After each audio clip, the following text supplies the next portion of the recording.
Yes, thank you. I'm so glad to be here and to be hearing these presentations. I think there's so much in the two that have happened so far that I can speak to, and I'm excited for the question and answer period. I'll just include my contact info here. If you want to reach out, please do. I'm happy to talk about any of these things in more detail as after this, as we go, and so on. So today I'm really just focusing on some of my dissertation research, which responds to the growing rise in people posting about endometriosis on social media, specifically Facebook and Instagram. And whereas Maria was kind of just talking about like people without endometriosis hearing about endometriosis on social media, my research really focuses on those who have endometriosis and their practices on social media. So it's a little different. Up until now, most of the research on endometriosis and social media has focused on online misinformation, which is a very important part of the picture, but it isn't the only aspect worth looking at. And based on my surveys and interviews with a combined 309 people living with endometriosis, my research suggests that social media can actually be a very significant tool for people living with this disease. So my argument today, starting at the end, like Ulrich did, is that we cannot afford to dismiss the use of social media around endometriosis because for so many people, this is one of the only resources that they have right now in the face of lacking care and delays in diagnosis. So I know that like we've talked about the sort of delay in different areas, and every time people talk about the delay in diagnosis, there's a different number. Um, I have the worldwide average down as 7.5 years, but in my own survey results, the average delay was 10 years, with some patients waiting up to 30 years before receiving just a diagnosis, never mind receiving actual care or treatment, which of course comes with its own delays. So we also know from research that endometriosis has a long history of dismissal and patient blaming and misdiagnosis that contributes to this delay. Patient blaming in endometriosis can actually be traced as far back as 400 BCE, when women in particular were often held responsible for their symptoms for dubious reasons such as poor morals or too much sexual intercourse. Although endometriosis treatment has improved since then, contemporary patients still regularly experience dismissal and patient blaming, and the treatment of endometriosis has been mired in classism, racism, and sexism. Nowadays, patients often have to go to multiple practitioners before receiving a diagnosis, and the lack of public knowledge about the disease means that many people don't even know it exists, as we saw in Maria's presentation, although it is looking better from your results. So part of what inspired this research project for me was that the first place that I ever heard about endometriosis was on Google when I decided to type in my symptoms after years of misdiagnosis and dismissal, I think 10 years at that point. In my interviews and surveys, I learned that this is not an uncommon experience for people living with the disease today. So out of 271 survey responses, almost 62% said that they did not learn about endometriosis from a healthcare practitioner. Almost a quarter of them learned about it online. And like you'll see, similar to Maria, a lot of people learned about it through friends and family, often family members who also had endometriosis. So we know that on average, people are waiting, somewhere around 5 to 11 years for diagnosis. And we know that many of them are not hearing about the disease from healthcare practitioners. So that it's clear that one of the reasons people turn to social media is for information, but are there other reasons as well? And the answer to that is yes. In my survey, I asked people what they primarily used social media for, and the answers showed a variety of uses. The most common being for support or to combat isolation, followed closely by sharing or receiving of medical information and awareness raising, and finally, just the ability to vent about one's experiences. By considering these results, we can highlight the things that people with endometriosis, particularly younger people who are more likely to use social media, are looking for in terms of their care. If we look at the practices that people with endometriosis do to seek community and support on social media, we see that the evidence of continued dismissal, the stigma around chronic illness, and the other emotional costs of living with this condition like endometriosis, those become visible. In the long answers of my survey, as well as my interviews, people describe to me the emotional toll that endometriosis has taken on them, often emphasizing the invisibility of their illness, their dismissal, and the isolation they felt in terms of these experiences. So I have two quotes here from my interview participants. One said that I started being very depressed and sad all the time because I didn't have anyone that could identify with having a chronic illness.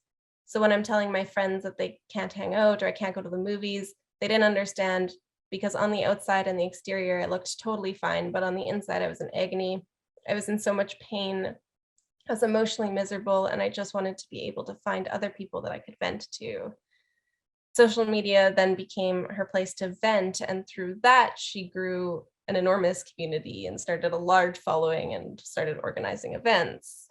Another interviewee told me that years of being dismissed caused her to completely lose her self-confidence, even though she herself was a medical practitioner.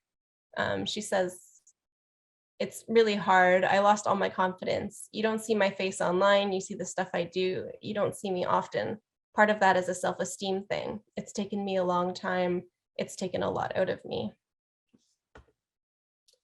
Despite the complexity of the word community, this is still the most common word that my interviewees and survey respondents used to describe the collective and connective experiences that they had on social media. When I asked my interviewees about whether they would call the online spaces community, many agreed. Some offered alternative words like sisterhood or brotherhood or tribe. Either way, they often emphasized shared experiences and feelings of connection. For those who felt excluded from certain parts of the broader endometriosis community, they often turned to subgroups where they did feel a sense of belonging, like Two-Spirit LGBTQ+ groups or BIPOC-focused groups. There were some good recommendations of Instagram accounts in the chat. The important thing to consider about these online communities is that they are not just ephemeral connections. My participants often described making lifelong friends, and research has shown that social media connections can lead to very real effects in the body, such as changes in stress levels or pain, as neuroscientific and pain management research has shown. And if you're saying that's a big claim, Eileen, well, it's reflected in my research, where people not only identified receiving support, information, and help for their symptoms, but also for 85% of participants, changing in some way how they felt about or experienced their symptoms. And for the vast majority of these participants, those effects were positive. So if we look at the practices of information sharing that people participate in online, we can also see tangible effects on lived experience with endometriosis. 92% of my survey respondents shared that they had learned something new about endometriosis from social media that they were not exposed to elsewhere. Many of the entries on what they had learned were about treatment options for their condition. These results reveal just how often patients are having to conduct self-education to improve their care or understand what is going on in their bodies. People with endometriosis are becoming in many ways their own researchers and creating their own research networks in these sort of unmoderated spaces. And this is often scary to practitioners. Often these self-educational practices on social media are dismissed by doctors, and for some good reasons. But what my results show is that patients are turning to these platforms. Regardless, for endometriosis, there's a large trust gap between patients and practitioners, particularly in the case of more marginalized patient groups. And a systemic review done in 2017 identified that seeking health information online can actually improve the patient-practitioner relationship when both parties are open to talking about it with one another. Otherwise, patients often fear being dismissed and the trust gap grows bigger. So my question is, what would it look like if endometriosis practitioners were more aware of their patients, how their patients are using and participating in online social media? And what if they validated those experiences in order to start a conversation? We can Also learn a lot about the patient experience by seriously considering the social media practices of self-expression, awareness raising, and representation. So by observing Instagram and Facebook during my research period, as well as conducting surveys and interviews, I was able to bear witness to the complex and messy representations of endometriosis that people share online every single day. There are personal, political, hopeless, optimistic, desperate, questioning, all kinds of representations. They are conflicting and complementary, and they all point towards a need for better and sooner access to care. In both my survey and interviews, I asked participants the open-ended question, what does endometriosis mean to you? Has this changed over time? Some answered with clinical descriptions, some explained their symptoms, others were more metaphorical. While some answers focused on debilitating symptoms, others spoke of hope and growth. For some, endometriosis took on a kind of personality, described as sadistic or controlling. For others, it was not only a disease, but a way of understanding the world, as shown by the answer, endometriosis has taught me that access to care is unequal. For others, they didn't want to identify with it. One participant wrote, it's something that's forever a part of my life, but won't define it. Another says that it means losing out on their timeline for their own life. The most persistent things that people talked about were pain, their lives, and the time endometriosis takes away from them, as well as the time to diagnosis. By putting these answers into a word cloud, it's clear that endometriosis cannot be simplified as just one thing, and its meaning varies between people, experiences, and lifetimes. The messiness of social media can help us grasp the messiness and complexity of the endometriosis experience and just how varied it can be. Further, on social media, I've seen people come together to raise awareness and bring more attention to endometriosis. I've seen them lobby for political change, as we see right now in Canada with Endo Act, write petitions, gather together to curb misinformation, and more. They have been fighting to represent endometriosis as a disease that is not just reproductive, not just related to periods, and not just something that affects women. Although not all online behavior has the same levels of activism behind it, each contribution and each post contributes to a network of endometriosis experiences that help reshape how it is understood in certain public contexts. And these contributions should not be minimized, as we then risk repeating history, the history of patient dismissal with this disease. We also know from social media studies how common it is for the practices of women, particularly young women, as well as folks from other marginalized genders, to be dismissed for their social media practices. Feminist social media scholars have done a lot of work to legitimize and bring attention to the important labor, political activism, and meaning making that young people do online.